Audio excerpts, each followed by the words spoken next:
Halo, kembali lagi di acara Sahabat Rock Candy. Hari ini saya berhasil rayu-rayu koko saya ini. Mungkin bagi teman-teman yang orang tuanya atau keluarga ataupun kolega ataupun siapa itulah pokoknya ya, yang memiliki pengalaman yang seperti dialami oleh koko saya. Semoga sharing ini bisa bermanfaat untuk kalian. Kenalkan, Bro Kristianto. Wah, dia kebayang Koko marah kelihatannya jadi oldest gitu. Halo, iya. Koko, cerita-cerita dong dari kenapa mulainya darah tinggi. Mulainya darah tinggi. Iya. Kalau kenapa mulai darah tinggi sih saya nggak tahu ya kayaknya. Cuman yang paling mengagetkan saya itu Desember 2010. Kira-kira 11 tahun yang lalu ya. Oke. Saya kena stroke. Oke. Di usia 40 tahun. Usia 40 kena stroke. 40 tahun ya. Saya sungguh kaget karena saya anggap saya masih cukup muda. Ya, dulu pemain bulu tangkis, hidup happy-happy saja. Tiba-tiba kena stroke. Tuh, dengerin ya, dengerin nih. Tiba-tiba kena stroke. Dan waktu di rumah sakit, di tensi 170, atasnya, di bawahnya 130. Oke. Itu di rumah sakit Pantai Indah Kapok waktu itu. Nah, kira-kira seminggu dirawat di sana. Pas keluar kondisi juga masih sangat lemah. Tapi semenjak di rumah sakit itu, dokter bilang kamu darah tinggi. Ya, saya divonis saya darah tinggi. Oh, nggak ada basa-basi Nggak pokoknya. ada basa-basi. Okay. Kamu udah pasti darah tinggi. Dan dari perawatan di rumah sakit pun kita sudah kasih obat darah tinggi. Oke. Ya, sampai saya keluar. Oh, jadi nggak ada kompensasi untuk tes dulu bagaimana nanti baru minum obat darah tinggi, tapi langsung diputuskan Karena waktu itu kan udah tes 170, 130. Oh, oke. Sedangkan menurut versinya dokter di Indonesia, di atas 140 itu kita disebut darah tinggi. Oh. Kan sekarang kan gitu. Iya. Ya, ini seperti itu. Jadi setelah saya keluar dari rumah sakit, tidak pulih sempurna, masih jauh lah ya. Sampai 3 bulan kemudian, saya juga masih sangat lesu. Akhirnya saya ke luar negeri. Oke. Saya ke luar negeri. Nah, di luar negeri saya dirasakan obat darah tinggi juga, berbeda dengan yang dikasih di rumah sakit Pantai Indah Kapok itu ya. Yang katanya obat ini paling baru, paling mahal. Pada saat itu dan mungkin juga sampai hari ini paling mahal. Saya nggak boleh sebut nama obatnya ya. Tapi isinya adalah amlodipin 5 mili sama valsartan 80 mili. Oke. Ya, dalam 1 tablet. Saya minum dan dokter katakan, dari Jakarta punya dokter sama luar negeri punya dokter juga ngomong sama, you harus minum seumur hidup. Oh, jadi harus minum seumur hidup. Jadi begitu udah divonis darah tinggi itu udah istilahnya nggak ada alasan apapun. Obat itu harus diminum seumur hidup. Oke. Ya karena kita kejadian stroke-nya juga tiba-tiba, saya jujur waktu itu saya trauma sekali lah. Trauma sekali. Karena waktu di rumah sakit kan kita mikir, kita hanya berdoa semoga bisa sembuh aja. Kita nggak ingat lagi kita punya pabrik lah, punya rumah lah, punya apa lah. Oke. Kan nggak mungkin ada guna kalau kita lumpuh dan nggak sembuh, kan nggak ada guna semua itu ya. Jadi saya minum, tensi terkontrol. Dalam arti jarang lah di atas 140. Ya, jadi jarang di atas 140. Sampai 2017, kok saya merasa tiba-tiba fisik saya jauh berbeda, drop. Berarti setelah berapa tahun tuh? 7 tahun. 7 tahun. Drop. Saya jadi sangat takut dingin. Padahal kami sekeluarga suka keluar negeri itu di musim dingin, di akhir tahun. Nggak tahan dingin, beda banget sama sebelumnya. Kedua, gampang sekali capek. Karena setiap saya ukur tensi darah, yang namanya heart rate, kan kalau kita ukur tensi darah kan ada tensi atas, tensi bawah, sama ada angka kecil yang di bawah itu ada heart rate. Jumlah denyut jantung kita dalam 1 menit itu selalu tinggi, 90-an, 105, padahal dalam kondisi istirahat santai. Makanya itu yang bikin saya gampang capek. Yang paling bikin saya nggak enak adalah sebelah sini saya selalu sakit. di atas kayak orang migrain ya. Kalau migrain kan agak ke sini, ini di sini. Oh, sebelah sini. Sebelah sini. Oke. Selalu sakit. Sehingga kita kegiatan terganggu sekali. Cuma saya nggak nunjukin ke orang, saya nggak ngomong ke orang ini saya lagi sakit loh, enggak, karena kan kita pengusaha bisnis harus jalan terus. Ketemu orang nggak mungkin kita gaya sakit-sakitan, tapi kita pada menderita sekali, menderita sekali. Dan maaf, semoga yang nonton videonya sahabat Rock Candy ini orang dewasa semua ya. Kemampuan seksual saya menurun sekali. Yaitu salah satu faktor efek samping obat juga ya. Dan yang bikin saya stres, beberapa bulan kemudian kan saya hobi beli buku di Gramedia. Saya kebeli buku ini kan. 90% penyakit. 90% penyakit bisa sembuh. Ini pengarangnya nggak main-main. Ini yang tulis dokter spesialis bedah otak di Jepang. Namanya Mr. Yutaka Okamoto. Mungkin bisa ya di depannya ini siapa tahu. Yang bikin saya stres adalah salah satu bab yang sangat ditekankan. Beliau ada judul begini: berhenti konsumsi obat penurun tekanan darah menjadikan badan lebih sehat. Nah, jadi yang satu mau sembuh, yang satu disuruh minum obat ya. Beliau menyarankan semua pasiennya untuk berhenti obat untuk mencapai kesembuhan yang benar. Karena menurut beliau obat hanya tekan gejala. Oh, obat itu hanya menekan gejala, bukan ngobatin berarti. Bukan solve masalah. Gitu loh. Dan hanya saya berpikir ya, masuk akal sekali kan. Karena gini, awal-awal saya minum obat yang sama, yang amlodipin 5 mili sama valsartan 80 mili itu, tensi saya rata-rata paling 120, 130. Hampir nggak pernah lewat 140. Ya, tapi 7 tahun kemudian saya tes tensi saya kok sekarang 145, paling rendah 130, udah mulai naik. Padahal saya minum obat yang sama, dosis yang sama. Jadi kalau logika saya, kalau obat itu adalah menyembuhkan, harusnya setelah saya minum segitu lama 7 tahun, harusnya dosisnya bisa berkurang dong. Ini malah udah indikasi saya harus nambah dosis. Mungkin yang orang bilang resistensi obat. Ya. Jadi ini kan satu masalah ya, sedangkan belum saya tambah dosis saja efek samping yang saya rasakan udah seperti ini. Bagaimana nanti kalau saya dosis double? Dan kebetulan saya telepon teman baik saya di Semarang, Pak Rijanto nama beliau itu, beliau udah minum 10 tahun lebih. Saya tanya, Pak Rijanto, Anda minum obat apa sekarang? Oh, merek ini, mirip lah dengan yang saya minum. Terus sampai sekarang sama? Oh enggak, dulu saya minum hanya pagi. Sekarang saya minum pagi sekali, siang sekali. Nambah setelah 10 tahun ya? Setelah 10 tahun lebih. Jadi inilah yang bikin saya dilema. Dan semenjak itu saya berpetualang mencari solusi. Saya dengar orang di sana ada terapi apa untuk darah tinggi, saya ikut. Ya. Oh, minum ini, minum itu bisa, saya ikut. Rajin lah. Jadi segala orang bilang hal yang positif kita coba ya. Setiap saya ke luar negeri, kan saya sering ke luar negeri lihat pameran kan. Setiap ke Amerika, Korea, Jepang, pokoknya ada vitamin yang tulisnya bisa untuk hypertension, saya beli. Tapi sayangnya nggak ada satupun yang berhasil membuat saya minimal berhasil mengurangi dosis obat. Nggak ada. Nggak ada. Dan efek ke tensi saya dengan melakukan terapi yang saya lakukan plus minum suplemen yang katanya bisa untuk hipertensi, tidak ada fungsi lah kalau boleh saya ngomong. Seperti itu. Menderita loh kan. Di satu sisi kita lihat ini bukti kan, disuruh ninggalin obat, tapi saya ninggalin obat. Saya pernah ikut pendapat beliau, saya berhenti 2 hari langsung 175. Waduh, langsung 175. Mau sehat, mau nekat begini 175. Iya, seperti itu.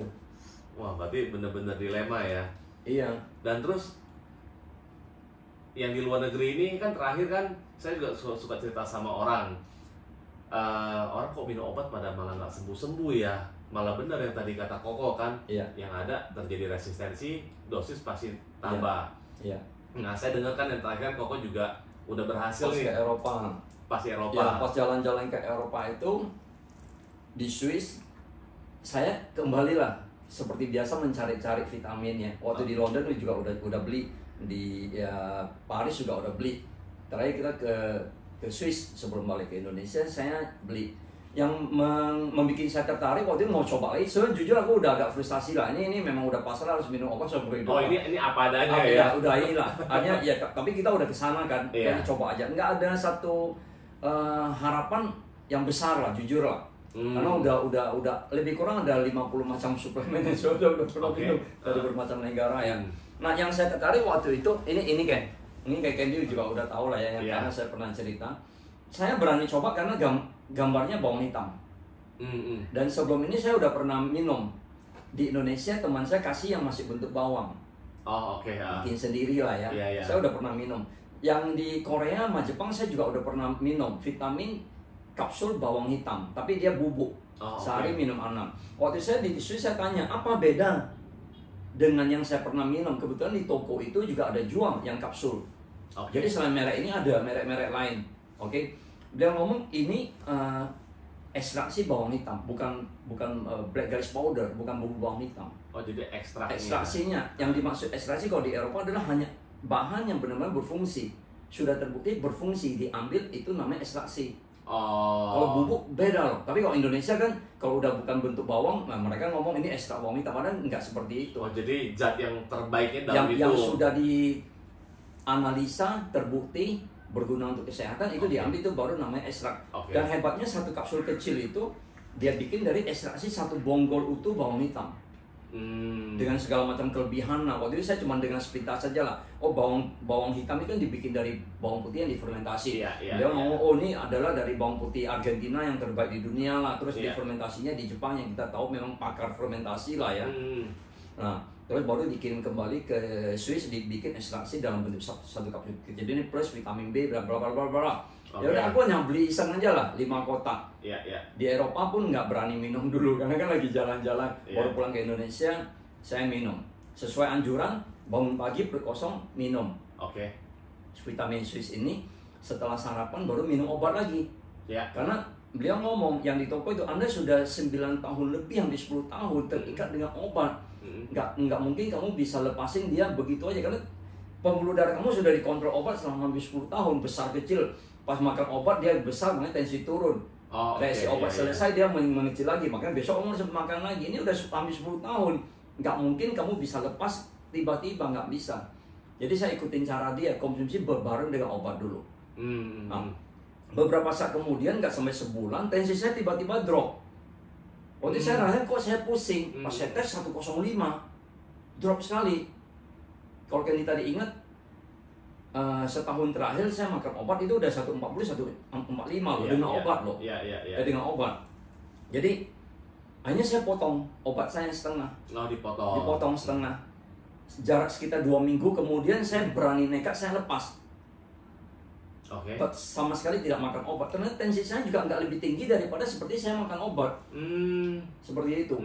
Dan hebatnya, seminggu setelah saya tidak makan obat setiap hari, semua efek negatif yang tadi saya ceritakan ke Candy, sakit di sini, heart rate-nya kencang, takut dingin, itu hilang. Nah, itu kita bisa merasakan pada saat kita tidak tergantung obat setiap hari. Jadi itu bukan sugesti itu ya? Bukan. Memang benar-benar dialami. Bukan. Sugesti kan berarti kan besok akan kembali lagi. Nah inilah yang saya alami kan. Luar biasa seperti itu. Dan saya yakin banyak sekali orang yang seperti saya. Banyak. Darah tinggi. Di keluarga, di teman-teman ada usia 40 udah pada minum obat. Kalau tidak salah, data Kementerian Kesehatan kita tahun lalu saja, itu penderita hipertensi di orang dewasa penduduk Indonesia itu 30%. Artinya dari 3 orang dewasa, 1 orang hipertensi. Dengan definisi hipertensi itu artinya di atas 140 loh ya. Iya. Seperti itu. Nah terus Koko minum Black Garlic ini berapa lama? Sampai hari ini. Iya, udah berapa lama? Sampai hari ini udah hampir 2 tahun berarti ya, 1,5 tahun lebih lah. Dan jujur saya, kalau Kenny tanya saya, masih ada makan obat nggak? Sekali-sekali.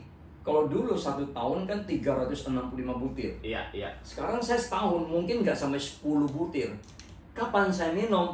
Pada saya keluar negeri atau saya keluar kota bisnis, tidur agak malam, itu saya makan setengah aja untuk menenangkan hati aja sebetulnya. Oh, ini sebenarnya lagi psikologi. Iya, itu aja. Itu aja. Makanya saya bilang dalam 1 tahun terakhir ini saya mungkin nggak habiskan 10 butir obat. Yang dulunya 365 butir. Makanya saya ngomong sama teman-teman, yang penting adalah obat boleh minum nggak? Boleh. Cuman jangan setiap hari tergantung obat. Iya. Kita nggak bisa andalkan kesehatan kita itu dengan bergantung dengan obat setiap hari. Itu yang saya bilang harus kita rubah. Terus setelah Koko minum Black Garlic Swiss Energy ini, berapa lama untuk menekatkan diri untuk lepas obat ini bertahap? Kalau saya jujur tidak sampai sebulan.